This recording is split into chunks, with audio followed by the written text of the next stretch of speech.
MIM के लोग लालू यादव के घर के बाहर ढोल बजाते हुए पहुंचे हैं और ढोल बजा करके कह रहे हैं कि आप सुन लीजिए, हम ढोल बजाते हुए आपके पास आए हैं गठबंधन करने के लिए। ढोल बजाकर कह रहे हैं कि गठबंधन कर लो, नहीं तो एमआई समीकरण का पोल खुल जाएगा। आप देखिए, ये गठबंधन करने का नया तरीका आया है बिहार में और नारा लगा रहे हैं। आप सुन तेजस्वी, अपने कानून को खोल, तेरे दरवाजे पे बज रहा है ढोल, तेरे दरवाजे पे बज रहा है ढोल।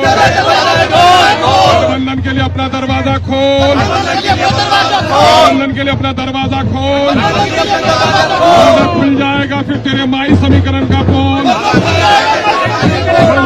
आप देख सकते हैं कि एमआईएम के प्रदेश अध्यक्ष अब्दुल इमान अपने समर्थकों के साथ लालू यादव के आवास के बाहर पहुंचे हैं और ढोल बजा करके ये कह रहे हैं कि आप हमसे गठबंधन कर लीजिए। नारा भी लगा रहे हैं कि कान खोल करके लालू यादव सुन लीजिए कि हम लोग गठबंधन के लिए पहुंचे हैं।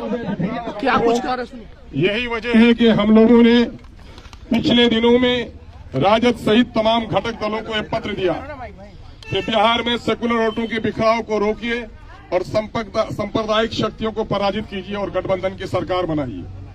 लेकिन हमारे इस कथन पर जर्रा बराबर भी गंभीरता से पार्टी ने कोई विचार नहीं किया, राजद ने, बल्कि हास्यास्पद तौर पर हमारा मखौल उड़ाया कि आप इलेक्शन ही मत लड़िए, इनके कई नेताओं ने कहा।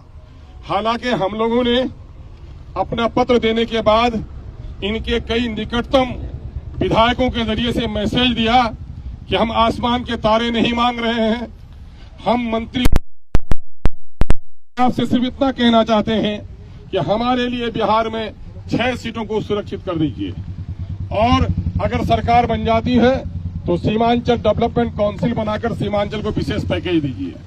अगर आपकी सरकार बन जाती है तो दलितों और पिछड़ों को और अल्पसंख्यकों को उनकी आबादी के अनुपात में तमामतर मामलात में उनकी हिस्सेदारी तय कीजिए।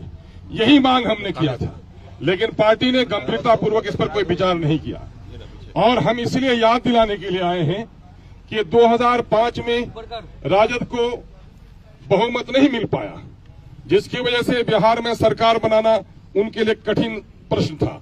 ऐसे वक्त में 29 विधायकों के साथ जीतकर दिवंगत नेता रामविलास पासवान साहब ने एक प्रस्ताव दिया था कि आप अपने पार्टी के ही किसी मुस्लिम चेहरे को आप मुख्यमंत्री बना दो, हम समर्थन दे देंगे। लेकिन खेद का मामला है, वो राजद जो सेकुलरिज्म की बात करती है, वो राजद जो बीजेपी के खिलाफ बात करती है, वो बीजेपी वो राजद जो समाजी इंसाफ की बात करती है,